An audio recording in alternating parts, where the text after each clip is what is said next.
નમસ્કાર. દિવસભરના તાજા સમાચારોમાં તમારું સ્વાગત છે. તમારી સાથે હું છું પિનલગીરી ગોસ્વામી.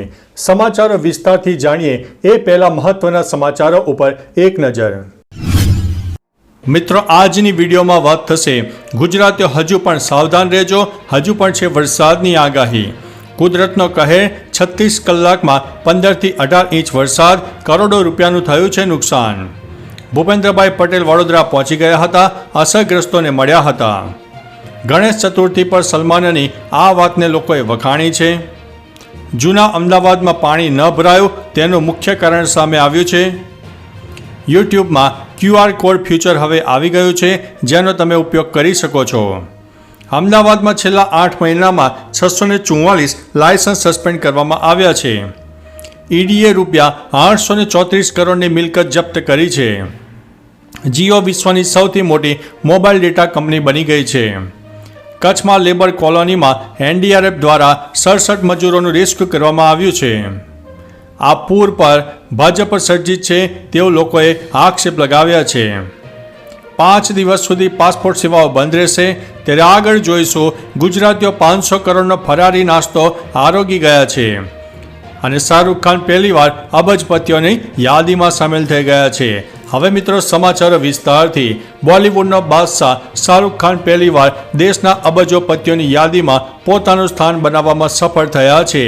ભારતીય મનોરંજન ઉદ્યોગના બાદશાહ શાહરૂખ ખાનને 7300 કરોડ રૂપિયાની સંપત્તિ સાથે પ્રથમ વખત હુરન ઇન્ડિયા રીચ લિસ્ટ 2024માં સામેલ કરવામાં આવ્યા છે. હુરન ઇન્ડિયા રીચ લિસ્ટમાં બોલિવૂડના નાયક અમિતાભ બચ્ચન, જુહી ચાવલા, કરણ જોહર અને રિતિક રોશન પણ પહેલીવાર આ લિસ્ટમાં સામેલ થયા છે. મિત્રો, અન્ય મહત્વના સમાચારની વાત કરીએ તો ગુજરાતીઓ 500 કરોડનો ફરાળી નાસ્તો આરોગી ગયા છે. પવિત્ર શ્રાવણ માસ દરમિયાન લોકો ઉપવાસ વધારે કરતા હોય છે. આ મહિના દરમિયાન બટાકા વેફર, કેળા વેફર, ફરાળી ચેવડો, સાબુદાણા સહિતના ફરાળી નાસ્તાનું વેચાણ વધી જાય છે. પેક્ડ નાસ્તા બનાવતી કંપનીઓના જણાવ્યા પ્રમાણે ગુજરાતમાં શ્રાવણ મહિનામાં દરમિયાન અંદાજિત 400થી 500 કરોડના લૂઝ અને પેકેટ ફરાળી નાસ્તાનું વેચાણ થઈ જવાનો અંદાજ છે. શ્રાવણ મહિનો હોવાથી ફરાળમાં વધારો થયો છે. મિત્રો, અન્ય મહત્વના સમાચારની વાત કરીએ તો 5 દિવસ સુધી પાસપોર્ટ સેવા બંધ રહેશે. દેશભરમાં પાસપોર્ટ સેવાઓ 5 દિવસ માટે બંધ રહેશે. પાસપોર્ટ સેવા પોર્ટલ 29 ઓગસ્ટના રોજ રાત્રે 8 વાગ્યાથી 2 સપ્ટેમ્બરની સવાર સુધી બંધ રહેશે. ટેકનિકલ મેન્ટેનન્સના કારણે આ બંધ કરાયું છે. આવી સ્થિતિમાં પાસપોર્ટ બનાવવા માટે તમારે 2 સપ્ટેમ્બર સુધી રાહ જોવી પડશે. જો તમને 30મી ઓગસ્ટથી 2 સપ્ટેમ્બર વચ્ચે પાસપોર્ટ માટે ઇન્ટરવ્યૂની તારીખ મળી છે તો કેન્સલ થઈને આગળ વધારવામાં આવશે. મિત્રો, અન્ય મહત્વના સમાચારની વાત કરીએ તો આ પૂર ભાજપ સર્જિત છે. વડોદરામાં પૂર આવતા ઘણું નુકસાન થયું છે. પછી તંત્ર સામે અનેક સવાલો ઊભા થયા છે. પૂરગ્રસ્ત વડોદરામાં બોટોના અભાવને લઈને પ્રશ્ન છે. સામાજિક યુવા આગેવાન જ્વેસલ વ્યાસનો વિડીયો વાયરલ થયો છે. તેમણે વડોદરાનું પૂર ભાજપ સર્જિત પૂર હોવાનો આક્ષેપ મૂક્યો છે. કહ્યું છે કે આ માનવ સર્જિત નહીં, ભાજપ સર્જિત પૂર છે. ભાજપે વડોદરાને ડૂબાડ્યો છે. વર્ષ 2016માં કોર્પોરેશને ખરીદીને કરોડો રૂપિયાની સ્પીડ બોટ ધૂળ ખાઈ રહી છે.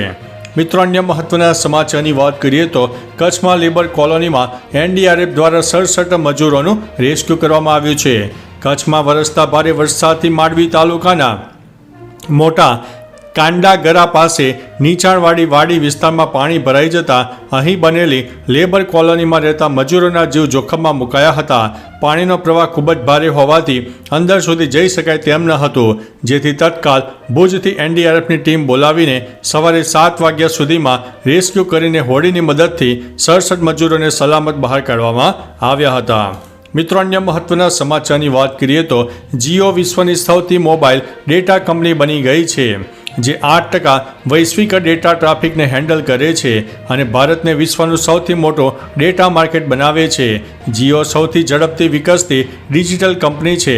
તેની આવક 1 લાખ કરોડ રૂપિયાને વટાવી ગઈ છે. ગયા વર્ષે સમગ્ર દેશમાં Jio2 5Gનું રોલ આઉટ પૂર્ણ થયું હતું. રીલના ચેરમેન મુકેશ અંબાણીએ ગુરુવારે 47મી AGMમાં આ માહિતી આપી હતી.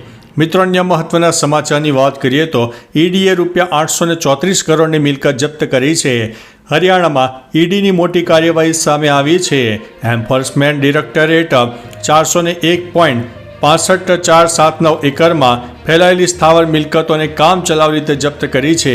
તેની કિંમત 834 કરોડ રૂપિયા હોવાનું માનવામાં આવે છે.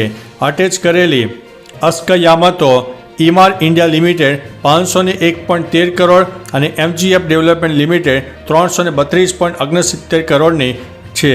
અટેચ કરેલી કિંમતો જમીનના રૂપમાં છે, જે ગુરુગ્રામ, હરિયાણા અને દિલ્હીના 20 ગામોમાં આવેલી છે.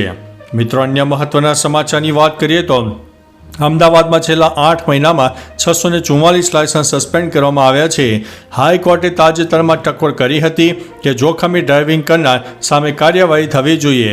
જો કે આરટીઓ પણ છેલ્લા ઘણા સમયથી ટ્રાફિકના નિયમો ભંગ કરનાર સામે કડક કાર્યવાહી કરી રહી છે. પ્રાપ્ત માહિતી મુજબ અમદાવાદમાં ટ્રાફિક નિયમના ભંગ બદલ માત્ર 8 મહિનામાં જ 644 લાયસન્સ સસ્પેન્ડ કરીને આરટીઓ કચેરીને સપાટો બોલાવ્યો છે. 644માંથી 100 મહિલાઓના લાયસન્સ સસ્પેન્ડ કરવામાં આવ્યા છે. મિત્રો, અન્ય મહત્વના સમાચારની વાત કરીએ તો યુટ્યુબમાં QR કોડ ફીચર આવી ગયું છે.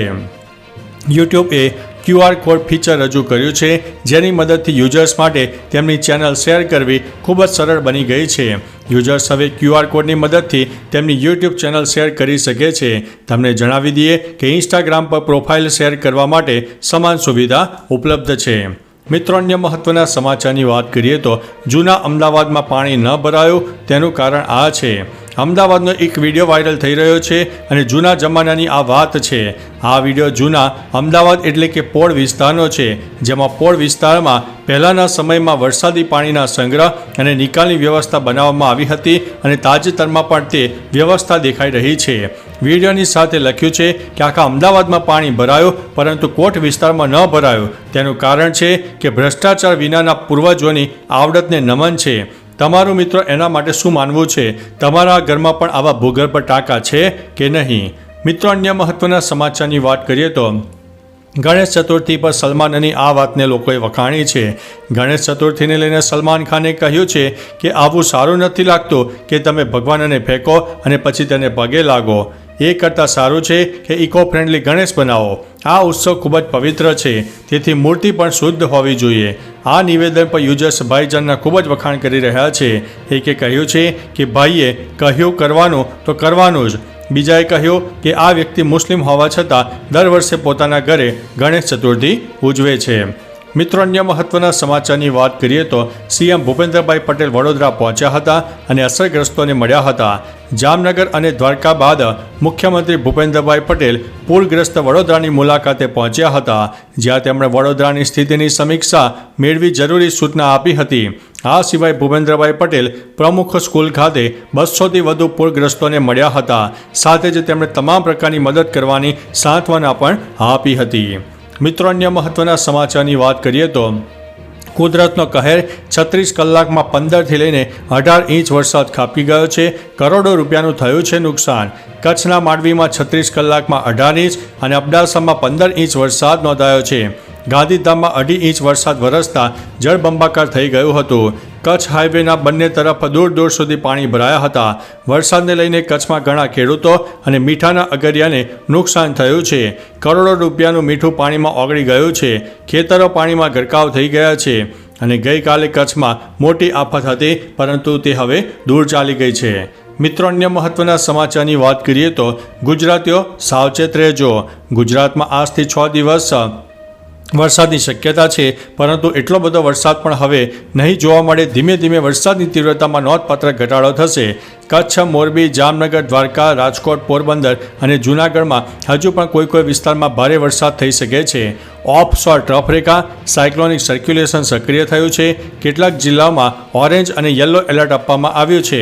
એટલે કે મિત્રો 1 સપ્ટેમ્બર સુધી માછીમારોને દરિયો ન ખેડવા માટે સૂચના આપવામાં આવી છે. સૌરાષ્ટ્ર અને કચ્છમાં સર્જાયેલું ડીપ ડિપ્રેશન હજુ પણ દરિયામાં જોવા મળી રહ્યું છે અને તેના લીધે થઈને પવનની ગતિ તટીય વિસ્તારોમાં વધારે જોવા મળી શકે છે. તો ચાલો મિત્રો, ફરીથી દેશ અને દુનિયાના સુપરફાસ્ટ સમાચાર લઈને મળતા રહીશું. ત્યાં સુધી અમને રજા આપશો. નમસ્તે.